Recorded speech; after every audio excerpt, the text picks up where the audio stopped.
this is not going to be enough to settle our bills. So we will have to continue to rely on contributions from the governments until such time that we are creative enough to develop other sources of funding. But of course, there's always been the question whether our member states and our bosses would want us to be that independent, and if it's in their interest. On the question of troops, obviously the UN has no army, and we have to rely on troops given to us by our member states. And of course, it's not the most efficient way to run a peacekeeping operation. Can you imagine the city of St. Paul? If the city of St. Paul had to run its fire department the way we run our peacekeeping operations, I think most of you citizens would be extremely upset. Because in a way, what we do is when the crisis hit and we get the mandate from the Security Council, then I approach the governments to ask each one of them, I know you have capacity, would you give me X number of troops for an operation in Darfur? They are free to say yes or no. And in fact, often even the successful operations takes us about 4 to 5 months to get the troops on the ground, because they are coming from often 10, 20 different countries. And we have to make sure that they have the equipment, they have the training, and they can work together, come up with the concept of operation. And when I made the link to the fire department, it's like telling the head of your fire department that I know you will have emergencies. I know you will have fires in the city, but we will give you the resources and build you the firehouse when the fire strikes. But somehow or the other, we do make it work. And the idea of having a UN army, a UN standby army, obviously if we did, would make it much easier, but it would also entail questions of legal questions. Where do you base it? Under what legal regime?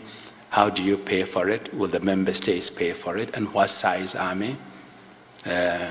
Today we have 85,000 peacekeepers deployed around the world, most of them borrowed from governments. I do not see the UN ever having that size of an army. And if you do have that kind of an army, you have to make sure that if you get into an operation, you resolve it quickly and pull the men and women back to hold them in the barracks to be able to use them elsewhere. Otherwise, you can get stuck in one operation and not have the resources for the next one. Thank you. Mr. Secretary General, you mentioned in your remarks human rights. The General Assembly resolution that establishes the new Human Rights Council states that member states on the Council, quote, shall uphold the highest standards in the promotion and the protection of human rights, and that the election of these member states shall take into account their voluntary pledges and commitment made thereto. What assurances are there that members of the General Assembly will take these criteria to heart when voting for states who have declared their candidacy? First of all, they have been encouraged to put forward pledges that they will uphold the highest human rights standards.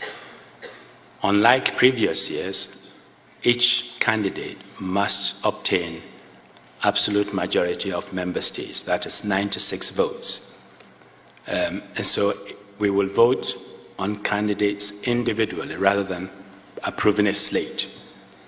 So if, let's say, Region A comes up with 10 candidates, each of them must be voted on individually, and if they fail to receive the 96 votes, they must withdraw and allow others to come forward.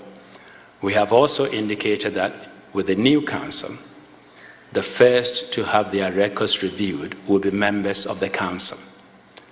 They will review their human rights record because, let's be frank, no government has a 100% clean human rights record. You can find something to criticize about any government when it comes to human rights. Some are much, much better off than others, and others can learn from them. So we will review, the Council will have the right to review the record of any government, and that peer review, I think, would also put pressure on these members to maintain a good record, not to come back to the Council to be embarrassed year after year. And I think that pressure from the members and civil society is going to play a role. The first election for the new council will be 9th of May. And I think that should be able to give an indication how different this new council is going to be from the Human Rights Commission. My own sense is that you're going to have much better qualified members on this new council, and some of the countries that had bad human rights records and managed to get onto the old commission will not make it to the council. I'd like to ask one or two somewhat more general questions. You've been Secretary General now for nearly 10 years. Can you identify your greatest challenge during that time as Secretary General? I think the greatest challenge was the destructive debate and the division amongst the membership in the lead up to the Iraq War. And that issue really tore apart the membership. And it was a very painful experience for me personally, because I thought we should have been able to avoid the war. I worked hard with member states on the phone, in person, trying to keep the council together. We failed. And not only did we fail, at the end of the war, I felt we should all do whatever we can to get Iraq right, because we couldn't afford a destabilized Iraq in the center of Middle East, a very crucial and sensitive part of the world. So when the council asked us to go in and help, I sent in some of our best people, including some of my very close friends. And I think we all know what happened on the 19th of August 2003, when they were brutally murdered in Iraq. And that was a very painful period for me, for our staff, and for everybody.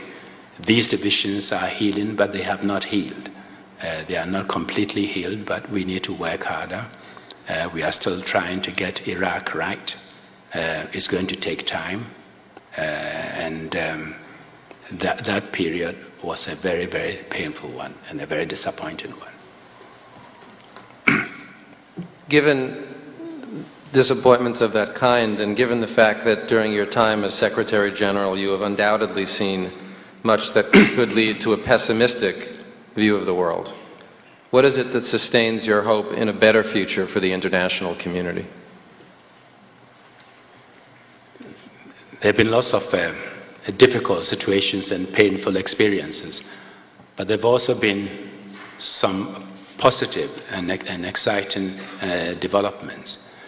And when I travel around the world, I come across incredible individuals, ordinary men and women, fighting hard for their community, for their children, to make sure they go to school, they are fed, fighting to help a family member dying of HIV/AIDS, knowing that there is medication somewhere around the world that could save their husband or child, but because of their situation, their poverty, a disease that need not be a death sentence was going to kill them. And yet when you see the dedication, the struggle, the hope, and the attitude of these people, you walk away admiring these everyday heroes and heroines.